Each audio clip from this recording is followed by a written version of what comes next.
മറ്റുള്ളവരുടെ കുറ്റങ്ങൾ കാണരുത്, കേൾക്കരുത്, ചിന്തിക്കരുത്, പറയരുത്. ഈ ഒരൊറ്റ കാര്യം മാറ്റിയാൽ മാത്രം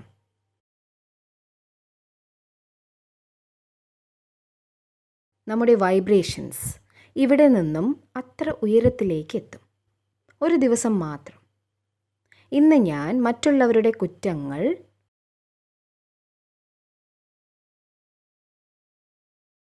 കേൾക്കുകയില്ല. ഇങ്ങനെ തീരുമാനിക്കുക. അതിനുശേഷം അന്ന് ഏതെങ്കിലും ഒരു കോൺവെർസേഷനിൽ ഇരിക്കേണ്ടി വരും. 5 മിനിറ്റ് കഴിഞ്ഞാൽ ഒന്നും പറയാനില്ല. എന്തു പറയാനാണ്? വീണ്ടും ജോലി ചെയ്യാൻ തുടങ്ങാം. ഇങ്ങനെ തോന്നും. നമ്മൾ എത്രയധികമാണ് മറ്റുള്ളവരെക്കുറിച്ച് പറയുന്നതെന്ന് നമുക്ക് തന്നെ മനസ്സിലാവുന്നില്ല. നമ്മൾ എപ്പോഴും ആരെക്കുറിച്ചെങ്കിലും എന്തിനെക്കുറിച്ചെങ്കിലുമൊക്കെ സംസാരിച്ചു കൊണ്ടേയിരിക്കുന്നു. അതൊരു വേസ്റ്റ് ഓഫ് ടൈമാണ്. മാത്രമല്ല വേസ്റ്റ് ഓഫ് എനർജി കൂടിയാണ്. എന്തിനെ പറ്റിയെങ്കിലുമൊക്കെ ചിന്തിക്കണമെങ്കിൽ അത് എപ്പോഴും അവനവനെക്കുറിച്ചാവണം. എനിക്കെന്തെല്ലാമാണ് ചേഞ്ച് ചെയ്യേണ്ടത് എന്നാണ് ചിന്തിക്കേണ്ടത്. ഇനി മുതൽ നമുക്ക് നമ്മുടെ ഓഫീസിനെ നോ ഗോസിപ്പ് സോൺ ആക്കി മാറ്റാമോ?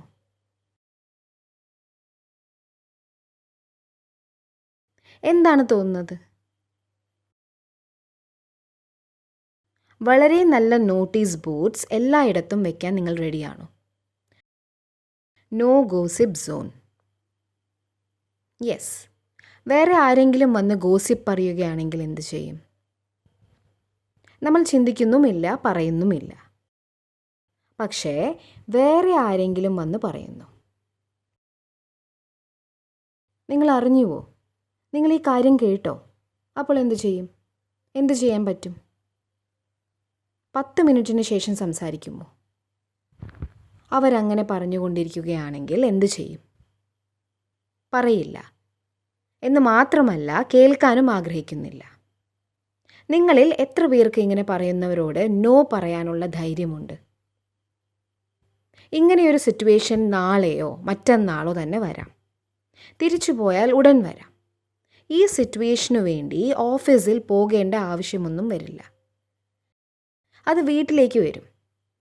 നിങ്ങൾ അവിടെ 3 ദിവസമായി ഉണ്ടായിരുന്നില്ല, അല്ലേ? അപ്പോൾ എത്തിയാൽ ഉടൻ എന്താണ് ഉണ്ടായതെന്ന് നിങ്ങൾക്കറിയാമോ? ഇവിടെ എന്തൊക്കെയാണ് നടന്നതെന്ന് നിങ്ങൾക്കറിയാമോ? അതേപ്പറ്റി കേൾക്കണ്ടേ? അങ്ങനെ കുറേ കാര്യങ്ങൾ ഷെയർ ചെയ്യാനുണ്ടാവും. അപ്പോൾ അവരോട് നോ പറയാനുള്ള ധൈര്യം നിങ്ങൾക്കുണ്ടോ? ആളുകൾ പറയും, 1 മിനിറ്റ്, ജസ്റ്റ് ഒന്ന് കേൾക്കൂ. 1 മിനിറ്റ്, കുറച്ച് കേൾക്കൂ. അപ്പോൾ നോ പറയണം. ആളുകൾ പിന്നെയും പറയും, നിങ്ങൾ അറിഞ്ഞിരിക്കേണ്ട കാര്യമാണ്, കേൾക്കൂ. അപ്പോഴും നോ പറയണം. എന്നെക്കുറിച്ച് എന്തെങ്കിലുമാണെങ്കിൽ പറയൂ എന്ന് പറയണം. പിന്നെ അവർ പറയും, നിങ്ങൾക്കറിയാമോ അവർ നിങ്ങളെക്കുറിച്ച് എന്താണ് പറഞ്ഞതെന്ന്? അപ്പോഴും പറയൂ, എനിക്കറിയേണ്ട. I don't want to know. ഈ ഫ്ലവേഴ്സിനെ നോക്കൂ. 5 പേരോട് ഈ പൂക്കളെക്കുറിച്ച് വിവരിക്കാൻ പറഞ്ഞാൽ അവരുടെ ഓരോരുത്തരുടെയും വിവരണം വ്യത്യസ്തമായിരിക്കും. ഓരോരുത്തരും പറയുന്ന രീതികൾ വ്യത്യസ്തമായിരിക്കും. ഒരാൾ പറയും, പൂക്കൾ അത്ര നല്ലതായിരുന്നില്ല, കുറച്ച് വാടിയിട്ടുണ്ടായിരുന്നു.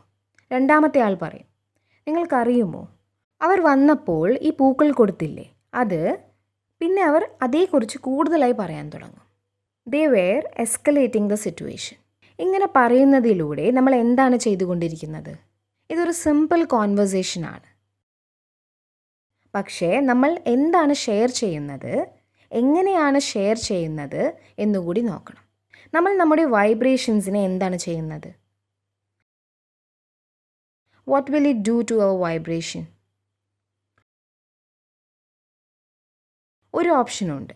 അതിൽ ചെറിയൊരു കാര്യത്തെ പോലും പർവ്വതമാക്കി മാറ്റാം. വേറൊരു ഓപ്ഷനുമുണ്ട്. അതിൽ പർവ്വതം പോലുള്ള കാര്യത്തെ പോലും, പർവ്വതം പോലെ വലിയൊരു കാര്യത്തെ പോലും എങ്ങനെയാക്കണം? പർവ്വതം പോലുള്ള കാര്യത്തെ പോലും ചെറുതാക്കണം. കടുകുമണി പോലെ ആക്കണം. കടുകുമണിയെ പോലെയാക്കി പഞ്ഞിയാക്കി മാറ്റണം. എന്നിട്ട് ആ പഞ്ഞിയെ ഊതി പറപ്പിക്കണം. ഇങ്ങനെയാണ് നമ്മൾ ഇവിടെ പഠിക്കുന്നത്. ഇതൊക്കെ കേൾക്കുമ്പോൾ വളരെ നല്ലതായി തോന്നും. കാരണം നമ്മൾ നേരത്തെ പറഞ്ഞ കാര്യങ്ങളൊക്കെ സത്യമാണ്. It's very true. നമ്മൾ പെരുപ്പിച്ചു പറഞ്ഞ് കാര്യങ്ങളുടെ തീവ്രതയെ വർദ്ധിപ്പിക്കുമ്പോൾ അതിൽ നമ്മുടെ വക പലതും കൂട്ടും. നമ്മുടെ കാഴ്ചപ്പാടും അതിൽ വരും. നമ്മുടെ സംസ്കാരങ്ങളും അതിലുണ്ടാവും. അപ്പോൾ എങ്ങനെയാണോ യഥാർത്ഥത്തിൽ ആ സാഹചര്യം ഉണ്ടാവേണ്ടത്, അതിൽ നിന്നും അത് വ്യത്യസ്തമാകാൻ തുടങ്ങും. ആരാണോ പറയുന്നത് അവർ സ്വന്തം എനർജി കളയുന്നു. കേൾക്കുന്നവരും അവരുടെ സ്വന്തം എനർജിയെ കുറയ്ക്കുന്നു. എന്നിട്ട് ഇവർ രണ്ടുപേരും കൂടി ആരെ പറ്റിയാണോ പറയുന്നത് അവരുടെ എനർജിയെ കൂടി കുറയ്ക്കുന്നു.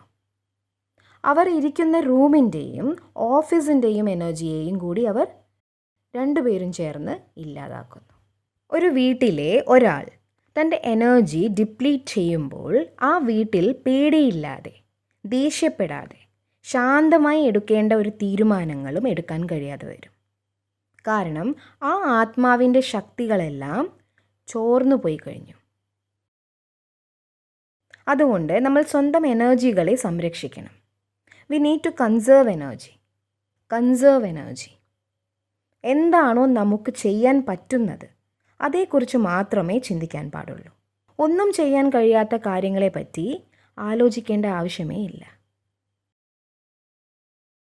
ഇതൊക്കെ ഒരു അക്സെപ്റ്റൻസ് ആണ്. നിങ്ങൾക്ക് എന്തെങ്കിലും ചെയ്യാൻ പറ്റുന്ന ഒരു കാര്യമാണെങ്കിൽ അപ്പോൾ മാത്രം അത് ചെയ്യുക. ചെയ്യാൻ പറ്റാത്ത കാര്യമാണെങ്കിൽ പിന്നെ അതേക്കുറിച്ച് മോശമായി ചിന്തിക്കാതിരിക്കാൻ നോക്കുക. ആ കാര്യത്തിന് നൽകുന്ന ഏറ്റവും വലിയ ഒരു അനുഗ്രഹമായിരിക്കും അത്. കാരണം മോശമായി ചിന്തിക്കുന്നതിലൂടെ നമ്മൾ നെഗറ്റീവ് എനർജിയെ റേഡിയേറ്റ് ചെയ്യുന്നു. അത് മറ്റുള്ളവരെ കൂടി ദുർബലമാക്കും. എന്നിട്ട് അവർ ഇപ്പോൾ എങ്ങനെയാണോ അതിലും ദുർബലമാക്കി അവരെ നമ്മൾ മാറ്റുന്നു. മറ്റുള്ളവരുടെ ശീലങ്ങളെക്കുറിച്ച് വീണ്ടും വീണ്ടും പറയുമ്പോൾ അവരിൽ അത് വർദ്ധിക്കുകയാണ് ചെയ്യുന്നത്. ഇതിനൊക്കെ നമ്മൾ തന്നെയാണ് ഉത്തരവാദികൾ. മറ്റുള്ളവരെക്കുറിച്ച് ഒന്നും പറയില്ല എന്ന് ഉറപ്പല്ലേ? ഇനി ആരെങ്കിലും ഗോസിപ്പ് പറയാൻ വന്നാൽ അവരോട് എന്താണ് പറയുക? ആരെങ്കിലും ഗോസിപ്പ് കേൾപ്പിക്കാൻ വന്നാൽ അവരോട് നിങ്ങൾ എന്താണ് പറയുക?